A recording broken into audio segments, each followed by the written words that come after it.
Valedictorian is a coveted role and is one of genuine honor and respect. When a student is selected by peers, they can be assured that the entire school community holds them in the highest regard. At this time of the ceremony, it is my honor to introduce your 2025 valedictorian, who will address our graduating class. Please welcome Amaan Hassan.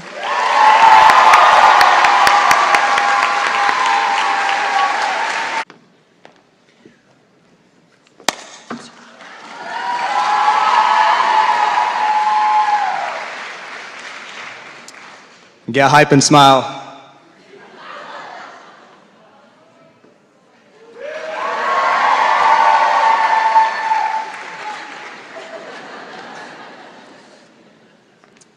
What should I caption this, guys? Little do they know, this entire speech is just a 10-minute roast of Mr. Fitz. Hashtag, y'all made a mistake. Hashtag, about to get the mic cut. All right. You ready? All right. Greetings, Father Thompson, Board Trustee Ms. Steele, Superintendent Ms. Fernandez, Principal Ms. Swick, STA staff, parents, family, and my fellow graduates. For those of you who don't know me, my name is Amaan Hassan. And for those of you who do know me, you're probably thinking, they just let anyone give speeches nowadays. First and foremost, I want to say that I'm truly honored to be STA's valedictorian for the class of 2025. Getting the chance to represent a school like STA is an incredible privilege, and I'm so grateful for everyone who has given me the confidence to stand before you all today. Next, I want to congratulate every one of my fellow graduates standing before me, because as of tonight, we are officially unemployed. Let's go. All right. Walking the stage is no easy feat, and that piece of paper you get in that folder serves as the official reminder for all the memories, the friendships, and the sleep you sacrificed to get here. We earned this. Today is a perfect day to reflect on everything we've faced, everything we've learned, and choose what parts of us we want to carry forward into the next phase of our lives. Even though some of us don't want to admit it, I think we're all a little scared of what the future holds. But our generation is no stranger to change, and I believe we should embrace it. We all know what happened the previous 2 school years before we entered high school. Our nation had undergone the most stressful, economically challenging, and depressing time period in modern history, the downfall of our attention spans. Back then, school was the toughest it had ever been. We all remember how we woke up at 8 a.m., slept-walked to our computers, and joined a Teams meeting, just to immediately climb back to our beds at 8:05 a.m. And blah, blah, blah, COVID changed us, whatever. I'm sure you've heard enough of the persevering through tough times stuff. But it's true that the pandemic changed the way our class approached high school altogether. Thankfully, the restrictions due to COVID began to ease when we entered grade 9, which naturally made us even more excited to make up for those grade 7 and 8 memories that we had robbed from us. I actually still remember the first day of school very vividly. Me and Sharma were eating lunch outside, debating each other on who looked better. On day 1, we were both short, annoying, and had terrible haircuts. But 4 years have passed, and look at how him and I emerged. Short, annoying, and longer hair to hide our massive foreheads. Coming off 2 years of isolation made our grade very, and I mean very, eager to reconnect. So much so that our grade 9 year was characterized, universally, by teachers, as the wildest group of grade 9s they had ever seen. But from our perspective, it made school exciting. I remember walking through the crowd in the forum, seeing people shove each other inside the circle, and then praying you weren't the next one to be shoved inside that very circle. It's funny how back then we would make big deals out of the smallest things. That year, we all experienced candid events that shaped us, events so cringe that we were just forced to grow from them. The first awkward icebreaker your teacher made the class do. The first time the older kids yelled at you from their cars during the walk to Leo's. The first time you went out of your way to talk to a girl, and then walking away 30 seconds later realizing you didn't know how to talk to girls. That definitely happened more than once, but whatever. Nonetheless, events like these helped us find our footing in the school community, and we approached every other year after that as more ourselves and less superficial. Something I admire about our grade is that throughout these 4 years, we've gradually improved our problem-solving skills. There were the negotiations after getting hit in the student parking lot, how to not get caught spying on your senior assassin target. By the way, shout out Jacob Nadeau and Samuel Zapata for winning that. Get a job. And of course, how to get away with popping stink bombs in grade 10 science class. You know who you are. But through all that randomness, the cringe, and the even greater cringe, what made it all worthwhile were the friends we made along the way. I believe what makes STA truly special is its unique sense of community. It's amazing how we're all able to connect our high school memories to one another, no matter how close we were. Together, you and I screamed at the pep rallies, jumped around at semi-formals, hid from Mr. Cefeldis when we were out of uniform. Together, we rode the bus to Golden Puck, waited in line for the food trucks, listened to Miss Staples yell on the announcements at 8 in the morning. Together, we rode the birthday hat in Miss Owen Cox's class, got advice from Miss Bellotta in religion class, got very sunburnt on senior skip day. Together, we looked super fresh at prom, and then felt the opposite of fresh at after prom. Shout out the MVP, Jack Peterson. And for my fellow athletes, together, we all yelled at by Coach Drulard on the sideline, only ran one warm-up lap instead of 2 during track season, and got hyped up when we made the basketball team in grade 9, just to get cut literally every single year after that. Shout out Mr. Gallo. Those last few were a little more personal, but together, we really have achieved so much as a group, which leads me to shout out some of our class's incredible accomplishments. First, girls soccer would yell at me if I didn't shout out Officer Gold, as well as our provincial athletes in track, tennis, swimming, golf, and cross country. Yeah. Our standout artistic talent through our theater productions, dancing events, and art shows.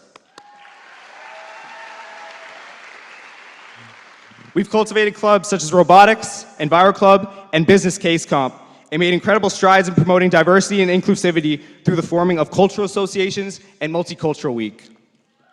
Yeah. And finally, I want to shout out ARV, winning most character development at the AP Awards ceremony. Woo! You've came a long way. Our school spirit is second to none. No other school has what we have in terms of student involvement and run events. Everything from buyouts to dodgeball tournaments to mental health events and so on. We really did have it the best at STA. But one thing I don't really like about high school is the common idea that it's supposed to be the most fun part of your life. I mean, it kind of makes sense. We're just teenagers living in the spur of the moment. Compared to adulthood, at least, where we face life head-on by paying our taxes, feeling pressure to start a family, and eventually Googling, is 21 a bad age to have a receding hairline? But despite this, I still don't believe that this is the best it gets. Most people live till they're 80 years old. There's got to be more to it, more to live for. I don't want to settle for freestyling in the forum being the best part of my life. So where do we go from here? How can we make sure it does get better?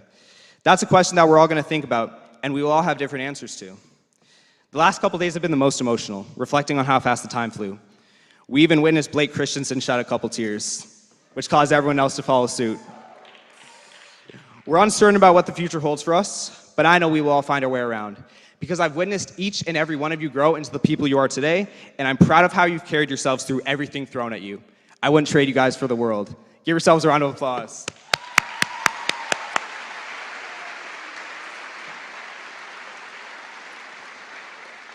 All right, now I know I've said a lot so far, and some of you may be thinking, Amaan just got pretty deep there. Don't worry, I'm just as confused as you are. In fact, my best buddy, Mr. Brock, once told my calculus class, Amaan says so much nonsense that after enough time, he's bound to say something that actually makes sense. All right, so when Mrs. Swick told me I was chosen as valedictorian, I was shook. I've never been given a responsibility of this magnitude before. I can do whatever I want. The same dude who took off his shirt at semi-formal twice was the one chosen to give this once-in-a-lifetime speech. But as I searched for some inspiration for today, I took some time to reflect on the last few years of my life, and I realized what made me fit for this honor. It comes back to an event that helped me evolve into someone who is resilient enough to stand at this podium before you all and set the framework for who I am as a person and who I aspire to be in my future. All right, story time. Spring of grade 8. I was playing Fortnite in my room. Yeah. And my dad called me over to the living room. He sat there, looking at me strictly, and he asked me one question. Amaan, what do you want to be? At first, what he asked seemed pretty straightforward, right? But I was 14, not many valuable goals, so the question didn't really process. I responded saying, I haven't really thought about it yet. My dad was quick to chime in. Amaan, I'm not asking you about what you want to do for a living. I want to know how you, in your life, are you going to become something bigger than you are now, something greater than yourself? And I still didn't know what to actually say because why would this even matter to me now? I thought my life was just fine the way it was. A couple days later, my dad passed away tragically and unexpectedly. He was the most loving, caring, and smart person I knew, and he sacrificed so much of his time, money, and energy to instill inspiration within me. Now, following this, I spent so much time processing the loss. And even though I was surrounded by support, I would still willingly isolate myself from those that I loved as a response to the grief. And through this time, the question I mentioned earlier became even more eerie. It felt like his last request of me. I started to think, how will I become something greater than myself? The question hung over my head for so long, and it took years of self-discovery, but I found my answer. I concluded that becoming bigger than yourself starts with embracing those that are closest to you and recognizing the value of every single person who has appeared alongside you. Here's what I mean. In a life filled with strict personal expectations and self-imposed pressure, it is so easy to lose sight of what truly matters. I want you all to realize that we do not become who we are alone. Before we could even conceptualize any of our goals, our dreams, our hope for what our future could possibly look like, even if it's the most far-fetched passion imaginable, something, more importantly, someone was there to plant that seed. Take a moment to think about that someone or those people, whether they're close to you now or have grown apart from them, whether they're still with us or if they've passed on. Someone has directly inspired you and helped you form your identity, and these are the connections that we need to embrace while we still have them. And now, think about what you've learned from that someone. By just existing, you are automatically given the power to be that person in someone else's life. The only question left is how. How will you become something greater than yourself? Personally, I decided I did not want to be defined by any setback and told myself that I want to live with a purpose. I want to live with the ability to grow and learn from my mistakes. And most importantly, stay true to who I really am and try my best to make a positive impact on the lives of those around me. And the beauty of my sentiment is this: it is never too late to be that person. So parents, listen up too. When you leave high school, you are completely free of any expectations to be anything other than yourself. You don't need to worry about a dumb social hierarchy or people's preconceived notions about you. All that matters now is you. So what are you going to do with that? I do not want any of you to settle for a future that does not help you advance your character. Instead, I want you all to promise yourself that one day you'll take that next step, you'll leave your comfort zone, and you'll embrace the challenge that comes with achieving your goals. And I promise you along the way you'll become the best possible version of yourself, because the hard truth is, you do not get another chance to live. But I'll also warn you that not everything on your journey will go the way as planned. You will make mistakes. You will feel like you failed, and you'll experience the loss of things you never thought you would you never thought you would lose. So in those moments, we need to think back on what got us to this point in the pursuit of our dreams. First, remind yourself that there is a God out there who made you. You were not just placed on earth solely just to exist, and you weren't just meant to live without feeling things. Placing your belief in the higher power reminds you that your life holds weight, even on the days it doesn't feel like it. Next, think back to those special people, the ones who believed in you before you even knew your goal. And I'm going to take a moment to address the ones that have believed in me.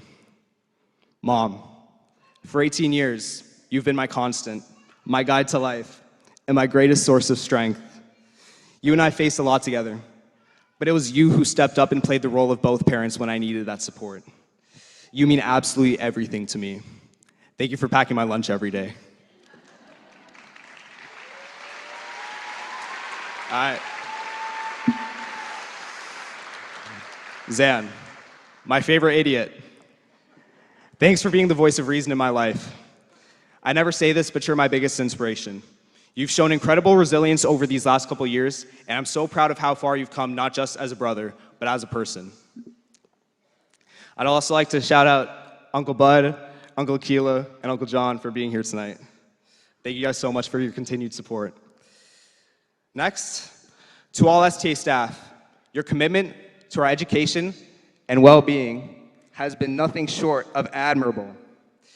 Some days it's draining to having to deal with people like me. But through this, you go above and beyond to make sure we're set up for this very moment, especially my personal team of support. You know who you are.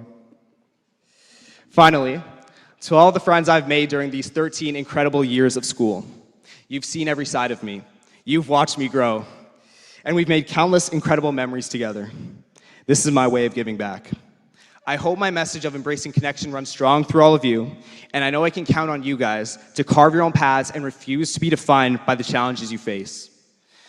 The world nowadays needs people who have built their own identity, those that aren't afraid to fail, those that are willing to stay committed to their goals, and those who take those life-changing risks, because after all, we are the class of courage. So, in final regards, remember, the change you want to see in your life starts and ends with you. So find that reason why.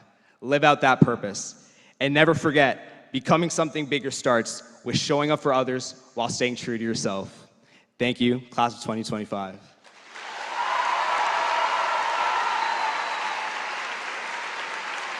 All right.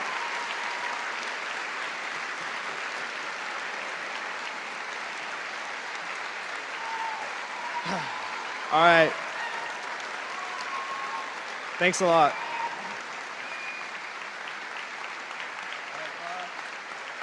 Okay. Lock in. Yo, at this time, I ask you join me in turning your tassel to the left, right? Yeah, the left. The left, yeah. And we're gonna count down flames on 3, and then all throw our caps together. You ready? Flames on me! Flames on 3! 1, 2, 3, flames!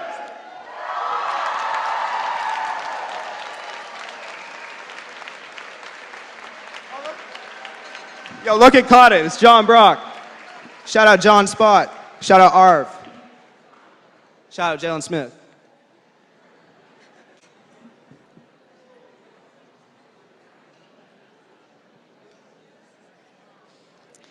Your words are truly inspiring, Amaan, and they show how this graduating class has come a long way since grade 9. Class of Courage is an excellent way to describe this class. Courage will take you all to some great places. Thank you for your heartfelt and thoughtful speech, Amaan. Congratulations.